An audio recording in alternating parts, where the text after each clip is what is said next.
오늘 주시는 하나님의 말씀은 구약성경 느헤미야 13장 15절부터 22절에 기록된 말씀, 구약 747쪽, 748쪽에 있습니다.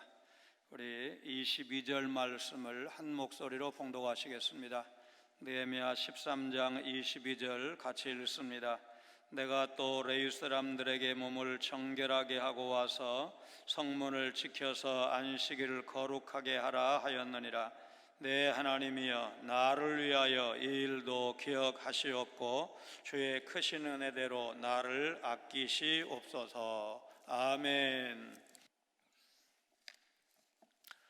지난 시간 우리는 영적 지도자는 하나님 말씀에서 어긋난 부분에 대해서는 단호하게 거절하고 바로 잡아야 한다, 느헤미야가 그렇게 한 모습을 공부를 했습니다. 사실 영적 싸움에서 승리하게 하시는 분은 하나님이십니다. 그러므로 우리가 거룩한 삶을 살지 않고 하나님을 멀리하면 영적 싸움에서 패배할 수밖에 없습니다. 무릇 주를 멀리하는 자는 망하리니 음녀같이 주를 떠난 자를 주께서 다 멸하셨나이다. 시편 73편 27절 말씀은 상황이 어떠하든지 간에, 그러니까 요즘처럼 예배 마음껏 드릴 수 없는, 그래서 가정 예배로 대체하고 영상 예배로 대체를 하더라도 우리가 마음으로는, 우리 중심으로는 하나님과 멀어지면 안 되겠다, 오히려 더 다부진 각오를 하고 성경 읽기, 기도하기, 큐티 하시던 분들 큐티 쉬지 않고 끊임없이 하시기, 그렇게 해서 오히려 이번 기회에 하나님과 더 동행하시고 가까워지시는 여러분의 삶이 되시기를 바랍니다. 15절로 17절 말씀을 통해서 성도는 하나님보다 재물을 소중히 여겨야 한다는 사실을 배우게 됩니다. 성전을 정화하고 레위 사람들이 본연의 사명을 감당하도록 한 후에 느헤미야가 보니까 백성이 아무렇지 않게 안식일을 범하고 있었습니다. 안식일에 노동하고 매매하는 일은 분명히 사라져야 될 악이기 때문에 17절에 나오죠. 그런 유다의 모든 규인을 꾸짖었다고 했습니다. 먼저 15절 말씀을 봅니다. 그때에 내가 본즉 유다에서 어떤 사람이 안식일에 술틀을 밟고 곡식단을 나귀에 실어 운반하며 포도주와 포도와 무화과와 여러 가지 짐을 지고 안식일에 예루살렘에 들어와서 음식물을 팔기로 그날에 내가 경계하였고. 성벽 낙성식을 한 뒤 느헤미야가 이제 왕의 부름을 받고 바사에 가 있는 동안에 이스라엘 백성의 신앙 기조가 흔들렸습니다. 11조 신앙도 희미해졌을 뿐만 아니라 안식일에 술틀을 밟고 장사를 합니다. 성벽이 중수되고 성전 예배가 회복이 되니까 아무래도 예루살렘에 들어오는 사람이 많아졌을 것이고, 장사하는 사람들 입장에서는 야, 돈 벌 기회다, 그렇게 판단을 하고 안식일 날 음식물을 팔았습니다. 느헤미야는 예루살렘 밖에 유다 사람들이 안식일에 술틀에서 포도를 밟아 포도주를 만들거나 곡식단을 나귀에 실어 운반하거나 여러 가지 짐을 지고 예루살렘 성에 들어와서 장사하는 것을 보고 경고를 합니다. 이것은 출애굽기 20장 8절로 11절, 이제 십계명 부분이죠. 안식일 율법 규정을 위반한 것이기도 하지만 느헤미야 10장에서 언약을 갱신할 때 이제 소문 앞 광장 집회를 하고 초막절을 지키고 회개 집회를 하고 그런 다음에 언약 갱신하는데, 이제 우리는 앞으로 절대로 하나님 말씀대로 순종하겠습니다, 그런 우리가 공부를 했습니다. 이미 그때 뭘 약속을 했느냐면 안식일 잘 지키겠습니다, 7년마다 오는 안식년 잘 지키겠습니다. 그러니까 안식년에 말하자면 그 노예를 풀어줘야 되고 뭐 빚을 탕감해주고 그 다음에 땅을 쉬게 하고 뭐 이런 거 있잖아요. 이런 것들을 잘하겠다고 약속을 했는데 그거를 지금 깬 겁니다. 안식일을 범하게 하는 일에는 유다인들만 뿐만 아니라 이방인들도 한몫 거들었습니다. 16절입니다. 또 두로 사람이 예루살렘에 살며 물고기와 각양 물건을 가져다가 안식일에 예루살렘에서도 유다 자손에게 팔기로. 느헤미야는 예루살렘 밖에 거하는 유다인뿐만 아니라 예루살렘에 거하는 이방 두로 사람들이 물고기와 각종 물건을 안식일에 유다 사람들에게 팔고 있는 것을 알게 되었습니다. 이 두로 사람들은 우리가 세계사에서 배울 때는 이제 페니키아 사람들인데 주로 중개 무역을 했습니다. 말하자면 교통의 요지, 해양 문화와 말하자면 대륙 문화가 만나는 그런 곳에 있다 보니까 중개 무역을 했는데, 이 중개 무역을 통해서 물고기를 예루살렘 성으로 가져오고 또 지중해 연안의 식민지들을 통해서 구입한 각종 물건, 자기 땅에서 생산한 염료, 유리 제품을 예루살렘에 들여와서 팔았습니다. 15절에서는 가난한 서민들이 와서 음식물을 팔았다면 16절에서는 부자들의 경제활동을 안식일에 보여주고 있다고 할 것입니다. 15절에 가난한 사람들은 먹고 살기 위한 명분이라도 있지만 16절에 두로 사람은 부유한 이방 사람입니다. 예루살렘에 거할 수 없는 자들이 거할 뿐만 아니라 안식일에 장사까지 하고 있는 것입니다. 그동안 못 먹고 못 살았던 유다 백성들 입장에서 장사하니까 경제적으로 여유가 있으니까 입는 것 다를 거고 말하자면 걸치는 것 다를 거고 여러 가지 좀 앞서간다고 그럴까요? 부유해 보이는 이 두로 사람들 보면서 아마 좀 눈이 좀 돌아갔을 것입니다. 그러니까 귀족들, 좀 돈 있는 사람이 먼저 호응을 했겠지만 서민들까지 따라가는 지경입니다. 느헤미야는 유다 사람들에게 했던 것처럼 이들에게도 경고하고 안식일에 열었던 시장을 폐쇄했습니다. 상황을 파악한 느헤미야가 아주 엄하게 책망을 하는데 17절 말씀입니다. 같이 읽겠습니다. 내가 유다의 모든 귀인들을 꾸짖어 그들에게 이르기를 너희가 어찌 이 악을 행하여 안식일을 범하느냐. 사소한 것 같지만 부자들 귀인들에게는 꾸짖었다고 그랬고 비교적 서민이라고 할 수 있는 사람들에게는 경고했다. 그렇게 하지 마라, 다음에 이러면 안 돼, 이 정도 했다는 거죠. 레위 사람들과 제사장들이 사실 해야 될 업무인데 여기 사람들은 그렇게 하지 않았습니다. 오히려 안식일을 범하는 것이 악이다, 악이다, 그렇게 느헤미야가 꾸짖고 있습니다. 대도시 큰 교회들 중에는 주일에 새벽 예배, 일부 예배 드리고 골프장에 가는 중직자도 많다고 합니다. 그래서 부자와 사회 지도층이 많이 출석하는 교회를 오랫동안 담임하셨던 곽선희 목사님 한번 설교할 때 이렇게 들었는데 나는 주일에 비 오면 좋아 그렇게 아주 이렇게 노골적으로 말씀하시는 것을 들은 적이 있습니다.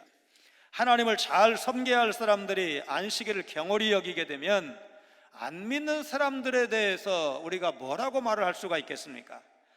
믿는 사람들이 먼저 주일을 잘 지켜야, 안식일을 기억하여 거룩히 지켜라, 이것은 하나님의 명령입니다. 말하자면 우리가 영어로 말하면 옵션이라고 하죠. 할 수도 있고 하지 않을 수도 있고, 그게 아니고 반드시 지켜야 될 하나님의 명령이고, 이 명령을 어겼을 때 구약에서는 어떻게 처벌을 합니까? 안식일 날 일하면 돌로 쳐 죽이도록 되어 있었습니다. 그러면 하나님의 교회의 일꾼은 어떤 사명이 있다고 봐야 되냐면 주일을 잘 지키는 모습을 통해서 믿지 않은 사람들에게 귀감이 되어야 합니다. 저렇게 정성스럽게 엄격하게 주일을 잘 지켜도 평안을 누리는 것 보면, 또 먹고 사는 거 크게 지장 없는 것 보면 믿는 분들이 좀 다르기는 달라, 이런 감동, 어떤 말하자면 도전을 줄 수 있어야 됩니다. 어린 시절 아마 초등학교 6학년 아니면 중학교 1학년 때 정도 되는 것 같은데, 이제 시골 교회니까 주일날 점심 해주는 게 없었어요. 이제 오전 예배 마치고 점심 먹고 와서 오후에 주일학교 하고 이제 이런 때인데, 장로님이 이렇게 마주쳤는데 야 우리 집에 가자, 점심 먹으러 가자, 이렇게 해서 이제 장로님 댁에 점심 식사를 하러 갔습니다. 시골집에는 대략 텃밭이 밖에, 울타리 밖에 있는 경우도 있지만 또 넓은 집은 울타리 안에도 텃밭이 있습니다. 그러니까 상추 몇 고랑, 고추 몇 고랑이 있었는데 이제 그때가 여름이었기 때문에 고추가 이렇게 있고, 우리 집에서도 또 풋고추를 따서 먹던 그런 때였습니다. 그런데 이제 고추를 따서 먹느냐 먹지 않느냐, 고추 따다 먹을까? 아이, 오늘 주일이잖아, 이러다가 이제 장로님이 스스로 거둬들이는 모습을 보고 준비된 반찬만으로 점심을 먹은 기억이 있습니다. 그날 장로님 내이분은 어린 학생인 저에게 말하자면 주일 지키는 거 대단한 문제 같지 않아 보이죠. 왜 그러냐면 그 당시에 저만 교회를 나갔기 때문에 우리 집에는 없는 분위기잖아요. 그러니까 텃밭에서 얼마든지 상추 따다가 풋고추 따다가 먹는 우리 집 분위기에서 잘 믿는 그 장로님 가정에서 사소해 보이는 풋고추도 전날 따놨으면 모르지만 뭐 그냥 반찬 있는 대로 먹으면 되지, 그거 주일날 꼭 따냐, 그렇게 해서 따지 않는 그 모습을 보여주셨는데, 이제 오랜 세월이 흘러서도 저에게 잊을 수 없는 장면으로 기억되고 있습니다. 주일 전에 미리 준비할 수 있는 것은 준비해야 됩니다. 가정에서 어린아이들, 말하자면 군것질, 과자를 꼭 찾는 아이들은 미리 좀 준비할 필요가 있습니다. 교회 학교 부서에서 이제 간식을 주는 경우가 있는데 그 간식도 미리 준비하는 것이 좋습니다.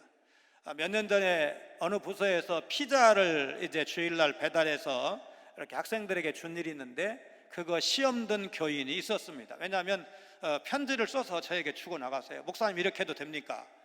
그 다음에 작년인가요? 태풍 때 이제 거의 이제 말하자면 추수를 할 때가 가까워왔는데 태풍이 닥쳐가지고 과일이 떨어졌습니다. 낙과라고 하죠. 그 낙과를 다든 농사 이제 망쳤다, 뭐 농가에 시름이 깊어간다, 이런 뉴스를 보고 동료 찬양대원들이 그 우리가 좀 이렇게 해주자, 이렇게 해서 아마 좋은 의도에서 그거를 좀 팔아준 것 같아요. 그런데 그것도 시험 든 교인이 있었습니다. 그러니까 말하자면 선한 목적으로 했다고 해도 그거를 다 교인들이 아는가, 그거를 이해하는 게 아니거든요. 왜냐하면 저도 그거를 내용을 어떻게 된 거냐 물었더니 교구를 통해서 보고를 받고 그런 일이 있었다는 것을 알게 되었거든요. 그러니까 하나님의 교회는 법도 잘 지켜야 되고 덕도 있어야 되는데 미처 이해를 못하면 그거 가지고 시험 드는 성도가 있는 것도 사실입니다. 여러분 잘 아시는 바와 같이 우리 교회는 제가 부임하고 6개월쯤 뒤에 점심 식사를 무료로 섬기기로 결정을 했습니다. 그 이전에 우리 돈 받았습니다. 그래서 지금까지 지금 몇 주는 쉬고 있지만 예배에 참석하신 모든 성도님은 다 식사를 무료로 하실 수가 있고, 다 물론 우리가 애경사 이렇게 기념할 만한 날 이런 때에 섬겨가지고 그 일이 진행되고 있는데, 이제 박사과정 공부할 때 어느 수업 시간에 그 얘기를 이렇게 토론 주제를 붙였습니다. 그랬더니 3,000원 정도, 그 당시에 한 15년, 6년 뭐 이 전에 한 3,000원 정도 받습니다. 그리고 그 돈 뭐 이렇게 선교비에 씁니다. 이제 그렇게 말씀하시는 교회가 있었고, 여기 오기 직전에 이제 3주 텀을 두었어요. 여기 부임하는 날 정해지고 3주를 빨리 사임을 하고 3주를 이제 목사니까 다른 교회 가볼 기회가 없잖아요. 그래서 다른 교회를 가본 일이 있는데 아무래도 주로 큰 교회를 좀 가봤습니다. 가보니까 아주 엄한 교회가 있어요. 아까 보여드렸던 곽선희 목사님은 그 찬양대원들 교사들만 식사를 하게 하는데 거기는 그냥 밥 하나 국 하나야, 다른 게 없어요. 그렇게 해서 간단하게 해가지고 먹게 하고 다른 분들은 식사를 이렇게 안 하고, 그 다음에 이제 뭐 수만 명 모인다는 큰 교회는 아예 레스토랑을 여는 그런 교회도 있는데, 또 식당 봉사자들에게 유급으로 하는 교회도 서울 쪽에는 많이 있습니다. 그래서 결론이 어떻게 났느냐면 김 목사네 교회가 제일 잘한다. 그때 그 강의 담당이 김희환 총장님이셨는데 그렇게 칭찬하시고 이 얘기를 마친 적이 있습니다. 신성종 교수님 신학교에서 가르치실 때 유학 시절 고생하신 얘기를 들려주시면서 요즘은 그래도 교회들이 많이 깨고 좀 여유 있는, 말하자면 어른들이 사람 키우자, 좋은 젊은 신학생 키우자, 이렇게 해서 좀 장학금을 후원하고 이런 경우가 있지만 이 어른 유학 가실 때만 해도 그런 게 좀 없어가지고 너무너무 고생을 하셨대요. 최고 일을 많이 할 때는 8시간짜리를 2타임을 뛰고 나머지 8시간 가지고 공부하고 잠자고 했답니다. 그러니 뭐 몸이 견뎌나겠어요? 그런데 내가 그래도 살아날 수가 있었던, 학위도 받고 교수도 될 수 있었던 것은 주일 성수 때문이었다. 근데 미국 사람들 우리보다 주일 성수 훨씬 더 잘하니까 그래도 주일날은 일 시키지 않기 때문에 교회 갈 수 있었고 좀 쉬니까 회복되고 그렇게 해서 사셨다는 거예요. 주일 성수가 생명을 살렸다는 거예요. 이거는 뭐 말하자면 옵션이 아니잖아요. 거의 생사, 죽느냐 사느냐, 과로사 하느냐 버티느냐, 그런 생사의 기로에서 주일을 지키지 않았으면 죽었을 거다. 사실 그 목사님의 매제가 그 월요일 새벽에 이렇게 갑자기 소천하신 그런 경우거든요. 오래됐어요. 제가 신학생일 때니까 말하자면 사모가 목사님 새벽기도 시간이야 깨웠는데 이미 식었더라는 거예요. 그러면 적어도 몇 시간 정도 지났다는 거잖아요. 사모는 모르고 잔 거고. 예. 근데 이제 목사님들이 종종 그렇게 주일 저녁에서 월요일 날 새벽에 소천하는 일이 있습니다. 그러면 이거는 아무래도 주일 사역이 좀 과로인가 보다, 이제 이런 생각을 할 수가 있는데, 이거는 이제 뭐 목회자는 좀 특별한 경우라고 하고, 여러분 입장에서는 주일을 그냥 지킬 수도 있고 안 지킬 수도 있고가 아니고 주일을 잘 지켜야 내가 건강하게 살 수가 있다. 그래서 주일을 잘 지키는 것은 생명이다. 여러분 그렇게 믿으시기를 바랍니다. 안식일에 상거래를 했다는 것은 안식일 지키는 것보다 돈 버는 일을 더 중요시 했다는 증거입니다. 포로 기간 70년 동안 이방인과 살다 돌아왔기 때문에 아무래도 이방인 풍습에 물들었기 때문일 것입니다. 하나님의 거룩한 백성은 재물을 섬기는 것이 아니라 하나님을 섬겨야 합니다. 하나님을 모른 채 살아가는 사람은 물질이 최고다고 여기면서 살아가는 사람들이 많습니다. 한마디로 물질 만능주의를 살고 있는 우리 시대에 오늘 본문은 매우 중요한 교훈을 주고 있습니다. 은혜의 시대를 살고 있는 우리는 예수님 당시에 바리새인들이 백성들에게, 바리새인들이 지도층이고 일단 그 서민들에게 도저히 지킬 수 없는 안식일을 지키는데 39가지의 세목을 정해가지고 그것을 지키도록 강요를 했습니다. 자기들도 못 지키면서 그렇게 강요를 한 겁니다. 이는 잡을 수 있는데, 머리에 있는 이는 잡을 수 있는데 빈대는 잡으면 안 된다. 이게 그 말하자면 안식일 지키는 세목 중에 하나입니다. 아니 가려우면 이도 잡아야 되고 빈대도 잡아야 되지, 이는 잡아도 되는데 빈대는 잡으면 안 된다. 여러분 이게 좀 얼마나 공색합니까? 이는 작으니까 잡아도 되고 빈대는 조금 크니까 잡으면 안 되고. 이 나무 의자, 옛날에 이제 이게 흙으로 되어 있을 때에 나무 의자를 움직이게 되면 약간의 생채기가 나잖아요. 그러면 그건 안식일에 기경하지 말라는 계명을 어겼다고 주장을 하고 이런 식으로 했는데, 그것은 그야말로 말하자면 그 본질을 놓치는, 하나님이 율법을 주신, 지금 얘기한 것처럼 안식일을 잘 지키는 것이 생명인데 우리를 살게 하는 건데 그 중요한 것은 놓치고 작은 것 가지고 말하자면 서민들, 오늘 우리식으로 표현하면 평신도들을 못 살게 굴었던 것입니다. 그 다음에 18절로 19절 말씀을 통해서 성도는 거룩함을 지키기 위해서라면 성문을 닫을 수도 있어야 합니다. 거룩한 백성, 하나님의 부르심을 받은 백성이 이제 주일을, 안식일을 지키지 않으면 재앙이 임한다는 사실을 경고하고 있는데 18절 말씀입니다. 너희 조상들이 이같이 행하지 아니하였느냐. 그래서 우리 하나님이 이 모든 재앙을 우리와 이 성읍에 내리신 것이 아니냐. 그럼에도 불구하고 너희가 안식일을 범하여 진노가 이스라엘에게 더욱 심하게 임하도록 하는도다 하고, 예레미야 17장에서도 예레미야가 바벨론 포로로 잡혀가기 전에 안식일을 지키라고, 안식일 지키지 않으면 성전이 불탄다고 목이 터져라고 경고하고 있습니다. 그런데 이스라엘 백성이 하나님의 말씀을 청종하지 않았고 이 선지자의 경고를 무시했습니다. 예레미야 17장 27절입니다. 우리 같이 읽겠습니다. 그러나 만일 너희가 나를 순종하지 아니하고 안식일을 거룩되게 아니하여 안식일에 짐을 지고 예루살렘 문으로 들어오면 내가 성문에 불을 놓아 예루살렘 궁전을 삼키게 하리니 그 불이 꺼지지 아니하리라. 굉장한 경고입니다. 안식일 지키지 않으면 나를 순종하지 않으면, 하나님을 순종하지 않으면, 하나님 말씀을 순종하지 아니하고 안식일을 범하게 되면 예루살렘에 있는 궁전을 불사르리라. 궁전에 누가 삽니까? 궁전에 왕이 살잖아요. 왕이 사는 궁전을 불살랐다는 뜻은 뭐예요? 망했다는 거예요.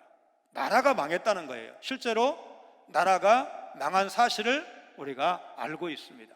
그런데 그게 뭐예요? 두 가지예요. 내 교훈을 따르지 아니하고, 나를 순종하지 아니하고 안식일을 지키지 않으면 예루살렘 궁전을 불태워버리겠다. 유대인들 입장에서 예루살렘은 성도, 거룩한 도시였고, 그래서 견고하다고 생각을 했는데 그게 다 타버렸습니다. 우리 곁에도 이렇게 불에 탈 때까지 기다려야 할 식구들이 있습니다. 아무리 말을 해도 듣지 않는 사람들이 있습니다. 민수기 15장에는 안식일에 나무한 사람을 돌로 쳐 죽이는 장면이 나옵니다. 언약의 자손임을 잊고 산다면 죽을 수밖에 없다는 사실을 경고한 장면입니다. 그런데도 그런 경고는 나에게 관계가 없다고 생각하는 것이 문제입니다. 주의를 바로 지키지 않아서 교통사고를 당하고 예상치 못한 질병, 무거운 경고의 사인을 몇 차례 받았는데도 깨닫지 못합니다. 11조를 제대로 드리지 않아서 이제 드리지 않았던 돈보다 몇 배의 손해를 봐도 여전히 깨닫지 못하는 사람이 한두 사람이 아니라는 것을 부인할 수가 없습니다.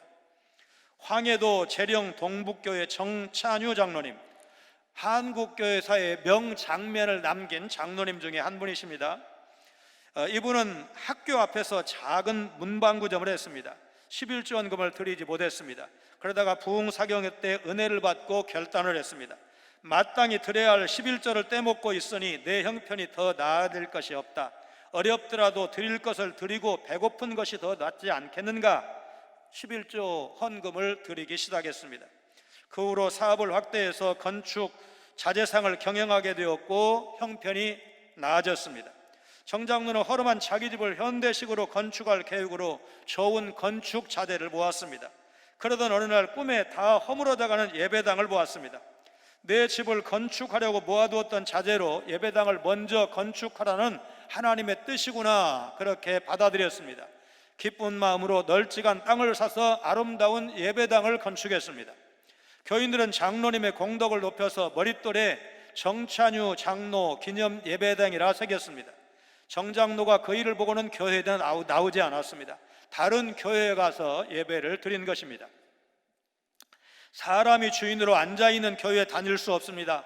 건축을 위해 봉사할 수 있었던 것은 내가 잘나서가 아니라 하나님께서 내게 복을 주셔서 그만한 일을 할 수 있도록 하셨기 때문입니다. 그 일에 심부름한 것뿐입니다. 나는 아무것도 한 것이 없습니다. 교인들은 머릿돌 내용을 지웠고 정장로는 다시 교회로 돌아왔습니다.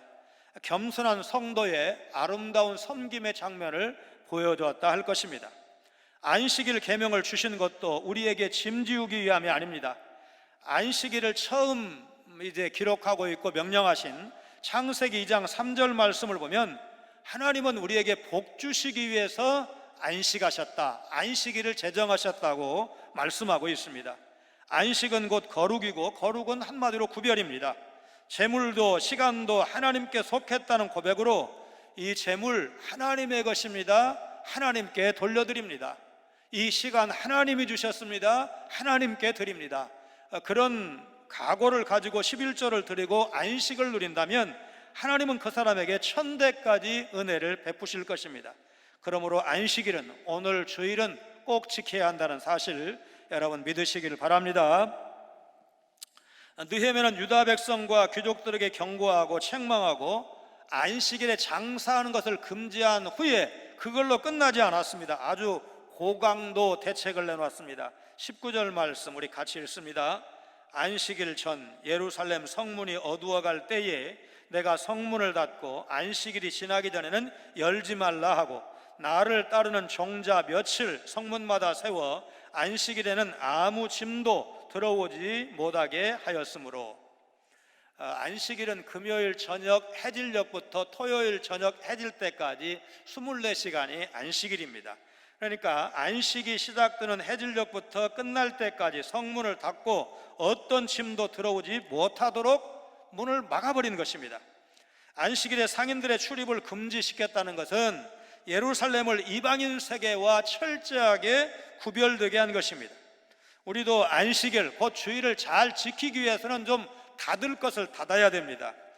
술을 가끔씩 한 잔씩 하는 사람들은 주일 전에는 술 못 먹게 해야 됩니다.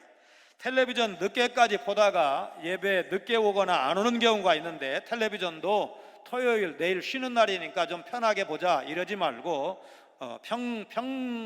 평일 때처럼 일찍 끄든지 그보다 더 빨리 꺼야 됩니다.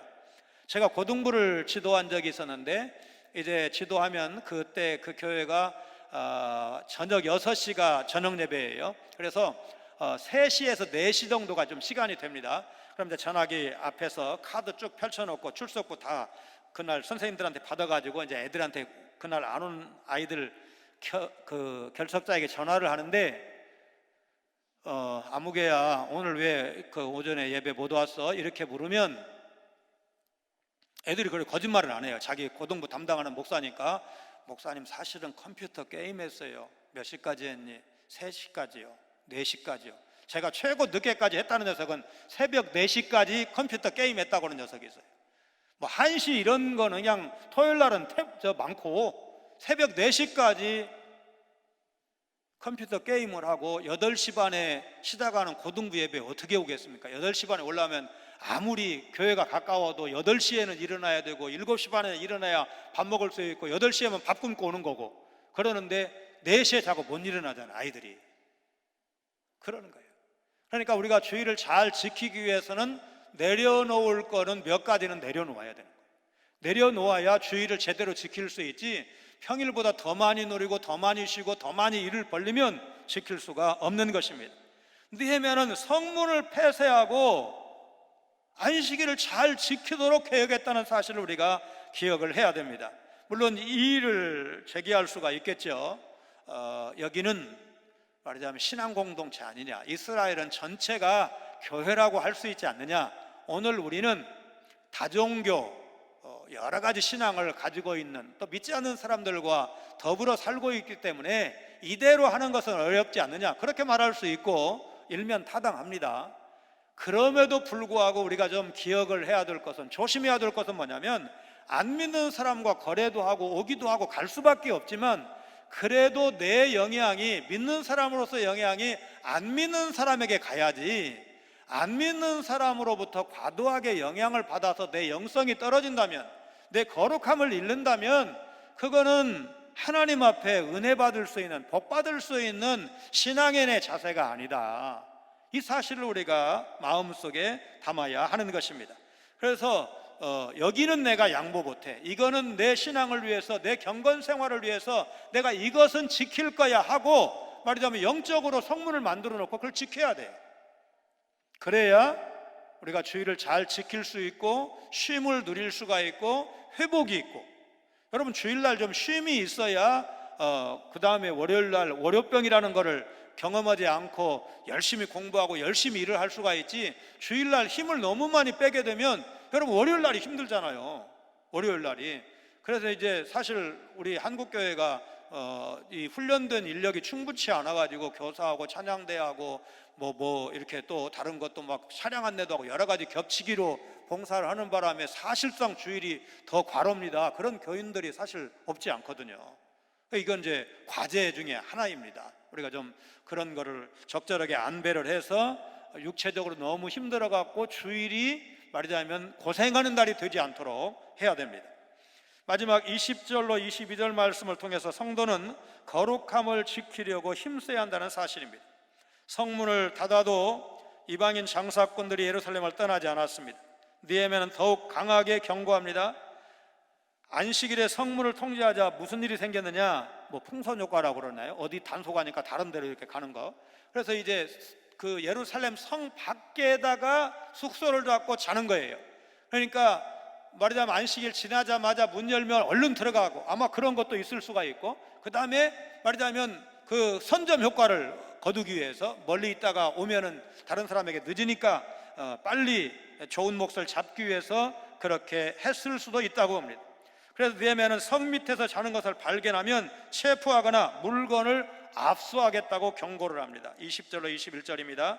장사꾼들과 각양 물건 파는 자들이 한두 번 예루살렘 성 밖에서 잠으로 내가 그들에게 경계하여 이르기를 너희가 어찌하여 성 밑에서 자느냐 다시 이같이 하면 내가 잡으리라 하였더니 그 후부터는 안식일에 그들이 다시 오지 아니하였느니라. 사실 느헤미야는 총독입니다. 총독이 무서운 건 우리도 좀 알고 있잖아요. 뭐 빌라도도 총독일 뿐만 아니라 조선 그 시대에 말하자면 일제 압제를 받았던 우리 민족으로서는 조선 통독이 얼마나 대단한 권세를 가지고 있는 사람인가를 많이 경험을 했죠. 그러니까 총독이니까 포고령 같은 걸 딱 붙이는 거예요. 이 성문은 몇 시에서 몇 시까지 통제한다, 딱 붙이는 거죠. 뭐뭐를 준수하라, 이런 식으로. 그렇게 해서 이런 권한이 유다 바사가 파견한 유다 지역의 총독이기 때문에 이런 권한이 느헤미야에게 있었던 것이고, 그거를 10분 활용을 해서 말하자면 하나님의 거룩한 백성으로서의 정체성을 잃지 않도록 개혁 조치를 한 것입니다. 느헤미야는 또한 레위 사람에게 몸을 정결하게 하고 성문을 지킴으로써 안식일을 거룩히 하라고 지시를 합니다. 22절입니다. 내가 또 레위 사람들에게 몸을 정결하게 하고 와서 성문을 지켜서 안식일을 거룩하게 하라 하였느니라. 내 하나님이여 나를 위하여 이 일도 기억하시옵고 주의 크신 은혜대로 나를 아끼시옵소서. 이미 7장 1절 이하 성벽을 재건할 때부터 양문을 비롯한 성문과 성벽이 완성된 후에는 문지기와 노래하는 자들과 레위 사람들이 성문 감독으로 세워졌습니다. 느헤미야 12장 30절 성벽 봉헌식 때는 제사장과 레위 사람들이 몸을 정결하게 하고 성문과 성벽도 정결하게 했다고 했습니다. 성경 여러 곳에 성벽을 포함한 예루살렘 성 전체가 거룩한 성이다, 거룩한 성이라고 표현된 것을 지난 시간 공부한 바가 있습니다. 느헤미야는 안식일에 관한 율법 준수를 위해서 일반 백성이나 자기 부하들을 대신해서 레위 사람들을 이 성문을 지키는 사람으로 세웠습니다. 율법과 성벽과 성전이 하나로 연결된다는 사실이 레위 사람들의 성문 파수를 통해서 한 번 강조되고 있습니다. 11조와 안식일을 지키게 하기 위해서 느헤미야가 많은 수고를 했습니다. 모르긴 해도 저 총독 양반 없는 사람들 심정을 너무 몰라, 우리 형편을 너무나 몰라, 그런 말도 아마 들었을 것입니다. 느헤미야는 안식일 율법 준수를 위해서 자신이 한 일도 기억해달라고 14절에 이어서 22절에 다시 한번 간구하고 있는데, 하나님의 변함없는 은혜를, 헤세드를 기원하고 있습니다. 주일 성수에 대한 귀한 간증이 많습니다. 지금 소개하는 간증도 여러분도 아시고 저도 아는 아주 유명한 이야기인데, 여러분 불의 전차라는 영화 보신 적 있을 겁니다. 주인공 에릭 리들이라는 사람은 스코틀랜드 출신으로 1924년 파리 올림픽에 100m 선수로 출전해서 결승전까지 올라갔습니다. 그런데 결승 경기가 주일에 열리게 되었고 에릭은 주일을 온전히 지키기 위해서 100m 경기를 포기합니다.